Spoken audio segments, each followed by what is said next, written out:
مزید short clip بیانات کے لیے ہمارے چینل کو سبسکرائب کیجیے اور بیل آئیکن کو دبائیے۔ جزاک اللہ۔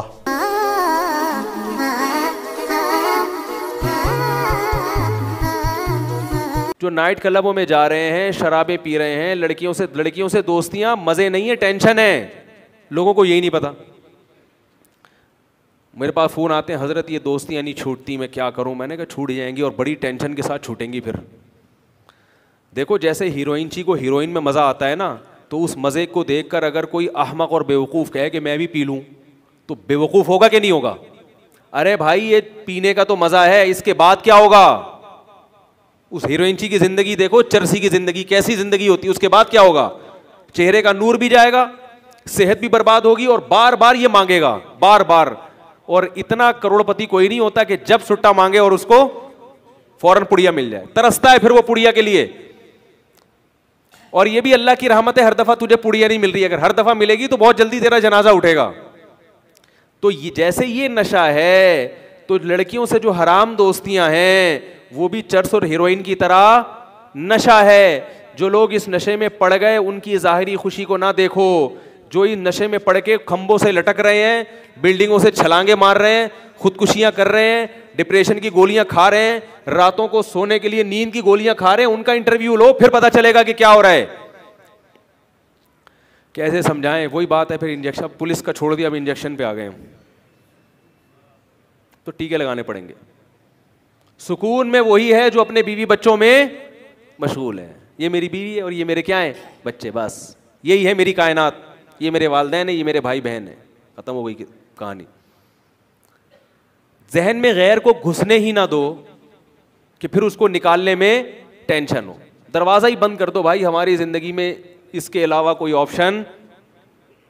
لڑکے مجھے فون کر کے کہتے ہیں وہ حضرت وہ اتنی خوبصورت ہے کلیگ میرے پاس جاب کرتی ہے، میں پاگل ہو گیا، بالکل ایسا پاگل، میں نہیں برداشت نہیں ہو رہا، پاگل ہو گیا حضرت، میرے سے نہیں برداشت ہو رہا، میں بالکل ہی بھائی یہ نہیں ہو سکتا، بہت مصیبت ہو گئی میرے لیے۔ تو میں کہتا ہوں بھائی یا تو نکاح کرو، اگر نکاح نہیں ہو سکتا، کیونکہ یہ بھی ایک بات آپ کو بتا دوں بھائی، میں اللہ نہیں ہوں، سب کو پتا ہے نا، میں کوئی بھی مولوی اللہ نہیں ہوتا۔ عجیب عجیب چیزیں فون کر کے مجھ سے حل کرواتے ہیں، مجھے کئی لوگوں کی کال آتی ہیں، حضرت وہ لڑکی کے ابا مان نہیں رہے، ساری کوششیں کر کے دیکھ لی، مان نہیں رہے۔ میں کہہ رہا ہوں جب تم نے کوششیں کر کے دیکھ لی نہیں مان رہے اللہ کے بندے، تو میں کیا کروں بھائی؟ کہہ رہے نہیں آپ کچھ ایسا بتائیں کہ وہ مان جائے۔ میں کیسے بتاؤں یار؟ اگر ایسا ہمارے بس میں ہوتا تو ہم نے جہاں جہاں ٹرائی کی وہاں سب جگہ ہماری شادیاں ہو جاتی، کیا خیال ہے؟ ہمیں بھی تو کئی جگہوں پہ دھتکارا گیا، کچھ جگہوں پہ ہو بھی گئی، کئی جگہوں سے دھتکارا بھی گیا۔ لوگ کہتے ہیں آپ نے اتنی شادیاں کی ہیں، آپ کے پاس کون سا گر ہے؟ میں نے کہا اگر ایک آدمی نے ایک شادی کی ہے، 100 جگہ سے ریجیکٹ ہوا ہوگا تو ایک جگہ ہوئی ہوگی، تو اگر کسی کی 3 ہے تو اس کا مطلب 3000 جگہوں سے ریجیکٹ ہوا ہے، 3000 جگہوں سے، پھر جا کے کہیں 3 ہوئی ہیں۔ تو آپ کا کام ہے ٹرائی کرتے رہنا، جیسے بھیک مانگنے کا اصول ہے نا، ہر وقت مانگو، ہر ایک سے مانگو اور سب کچھ مانگو۔ اگر اس کے پاس پیسے نہیں، بولے بھائی یہ ٹوپی دے دو اپنی مجھے، تب کچھ نہ کچھ مل جائے گا، اکٹھا ہو جائے گا۔ چندہ مانگنے کا بھی یہی اصول ہے، ہر ایک کو دیکھ کے چندہ مانگو، غریب کو بھی دیکھ کے، سیٹھوں کو بھی دیکھ کے، اور سب کچھ مانگو۔ اگر اس کے پاس پیسے نہیں ہے تو بھائی جو چیز ہے وہ دے دو یار، راشن دے دو، اور ہر وقت مانگو، جب بھی ملے۔ جو چندہ مانگنے کے جو ایکسپرٹ ہیں نا ان کا یہ اصول ہے، جب بھی ملے یہ کام تو ضرور کرو، دوسرے کام کرنے کے ساتھ چندہ۔ تو اسی طرح یاد رکھو جن کو نکاح کا شوق ہے نا، تو وہ پیغام بھیجنے میں کنجوسی سے کام نہ لیں، کہیں نہ کہیں ہو جائے، لیکن مجھے فون نہ کریں کہ وہ نہیں مان رہے، مجھے اپنے پرانے یاد آنا شروع ہو جاتے ہیں، یار ہمارے والے بھی نہیں مان رہے، زخم جو کیا ہو جاتے ہیں، ہرے ہو جاتے ہیں ہمارے۔ تو ہم کوئی خدا نہیں ہے بھائی جو آپ کی مشکلات کو حل کریں۔ آپ نے پیغام بھیج دیا، قبول ہو گیا، بہت اچھی بات ہے، نہیں ہوا کوئی بات نہیں یار، کہیں اور ٹرائی کرو۔ تو ایک اور مسئلہ یہ بھی ہے کہ لوگ، ابھی چھوڑیں بات سے بات چلی جائے گی، بس یہ بات ہے کہ جو کام آپ، ایک صاحب مجھے فون کر کے کہتے ہیں، یہ بھی کالز بہت آتی ہیں کہ حضرت وہ میں نے ایک جگہ پیغام بھیجا ہے لیکن وہ لڑکی میری سمجھ میں نہیں آ رہی، تو میں آپ سے مشورہ لینا چاہتا ہوں کہ کیا کروں۔ میں نے کہا جب آپ کی سمجھ میں نہیں آ رہی جس نے دیکھا ہوا بھی ہے تو میں کیسے فیصلہ کر کے بتاؤں گا بھائی؟ کہہ رہے ہیں آپ تو عالم ہیں, آپ تو مولوی ہیں. تو میں نے کہا مولوی کو یہ کیسے پتا چل جاتا ہے کہ یہ سمجھ میں آ رہی ہے کہ نہیں آ رہی؟ یہ تو کسی کو نہیں پتا چلتا بھائی. جو مبتلا بھی ہے وہ فیصلہ کرے گا. اسی کی سمجھ میں نہیں آ رہی ہے تو محلے والوں کی سمجھ میں, ان کی سمجھ کا اعتبار تھوڑی ہوگا. تو اللہ کے بندو, مولویوں سے بات پوچھنے سے پہلے سوچ لیا کرو کہ یہ پوچھنے کی ہے بھی یا نہیں ہے. وہ کیا آپ اس کی جگہ ہوتے تو آپ کیا جواب دیتے؟ لیکن لوگ پتہ ہے کیوں پوچھتے ہیں کہ بعض مولویوں نے یہ روحانی سینٹر کھولے ہوئے ہیں, تو اس دھوکے میں لوگ مجھے فون کر دیتے ہیں. وہ روحانی سینٹر میں پھر کچھ پڑھ کے بتاتے ہیں, ہاں میرے خیال کے مطابق یہ سمجھ میں آ رہی ہے. یہ جو مولوی اس قسم کی باتیں کر رہا ہے الو بنا رہا ہے آپ کو. یاد رکھو, کسی کے باپ میں بھی یہ طاقت اللہ نے نہیں دی ہے کہ وہ آپ کے بارے میں فیصلہ کر دے کہ یہ سمجھ میں آ رہی ہے کہ نہیں آ رہی ہے. نہ وہ آپ کے دماغ کو پڑھ سکتا ہے, نہ وہ سامنے والے کے بارے میں فیصلہ کر سکتا ہے. اپنے بارے میں ہاں مشورہ ضرور لے لیا کرو کسی سے کہ بھائی یہ خصوصیات بھی ہیں, یہ بھی ہیں, تو آپ ذرا بتا دیں کہ ان دونوں خصوصیات میں کون سی صفات ایسی ہیں جن کو ترجیح دینی چاہیے. یہ ایک الگ چیز ہے. تو میں یہ عرض کر رہا تھا, کیا بات چل رہی تھی یار, یہ ابھی جو بات آئی نا یہاں پہ, ہاں تو میں یہ عرض کر رہا تھا کہ بھائی وہ جو مجھے لوگ فون کرتے ہیں کہ وہ یوں ہیں اور وہ ہیں, بھائی میں تو پاگل ہو گیا ہوں میں.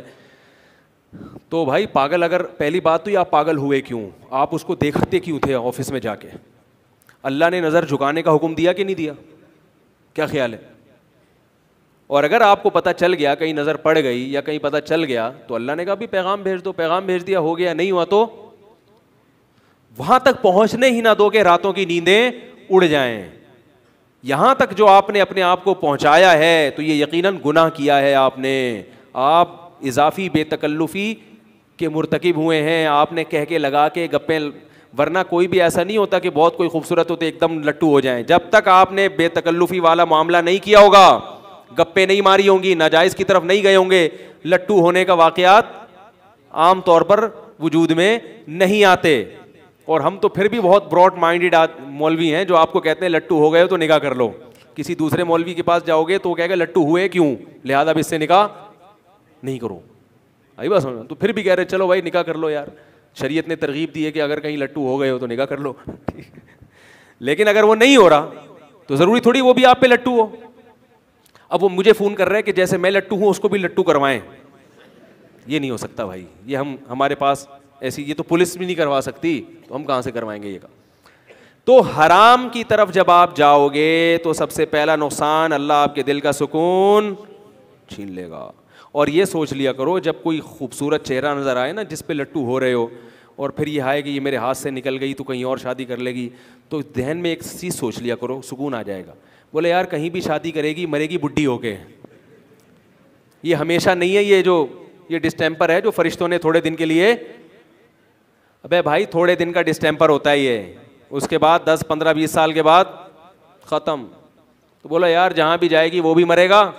بڑے بڑے حسین تھے دنیا میں, حسین اور حسین آئے, قبروں میں ان کی لاشیں خراب ہو رہی ہیں. تو تھوڑے دن کی انٹرٹینمنٹ ہے یہ, مل گئی ٹھیک ہے, نہیں ملے تو اللہ اللہ کرو, صبر کرو, جو ہے اسی پہ گزارا کرو. ہمارے حضرت ایک بات فرمایا کرتے تھے کہ اگر کسی کو چڑیل جیسی بھی بیوی ملی ہے نا, بس صورت مل گئی, کوشش کریں اچھی ملے, وہ ہو گئی ٹھیک ہے نا. تو ہونے کے بعد کے حکام کچھ اور ہیں, ہونے سے پہلے کے حکام جب تک نہیں ہوئی تو اچھے سے اچھا تلاش کرو. اور اخلاق کو ترجیح دے انسان شکل پر, اخلاق اچھے پہلے دیکھے, شکل و صورت دوسرے نمبر کی چیز ہے. جب ہو گئی تو چڑیل جیسی بھی ہو, تو حضرت ہمارے فرمایا کرتے تھے کہ یوں سمجھو کہ میرے لیے دنیا میں اس سے حسین کوئی بھی نہیں ہے. دوسری حسینائیں ہوں گی وہ دوسروں کے لیے ہوں گی, اللہ نے میرے لیے اس سے بہتر کسی کو نہیں بنایا. اس سے دل میں کیا ہوگا, سکون ہوگا. کیونکہ اللہ کی نعمت پہ جب انسان تقدیر پہ صبر کرتا ہے تو سب سے بڑا فائدہ کیا ہوتا ہے, سکون ہوتا ہے. اور جس آدمی میں یہ قناعت نہیں ہے تو اس کو کیسی ہی نعمتیں مل جائیں اس کو سکون نہیں ملتا. مفتی طارق مسعود صاحب کے مزید شارٹ کلپ بیانات کے لیے ہمارے چینل کو سبسکرائب کیجیے اور بیل آئیکن کو دبائیے. جزاک اللہ.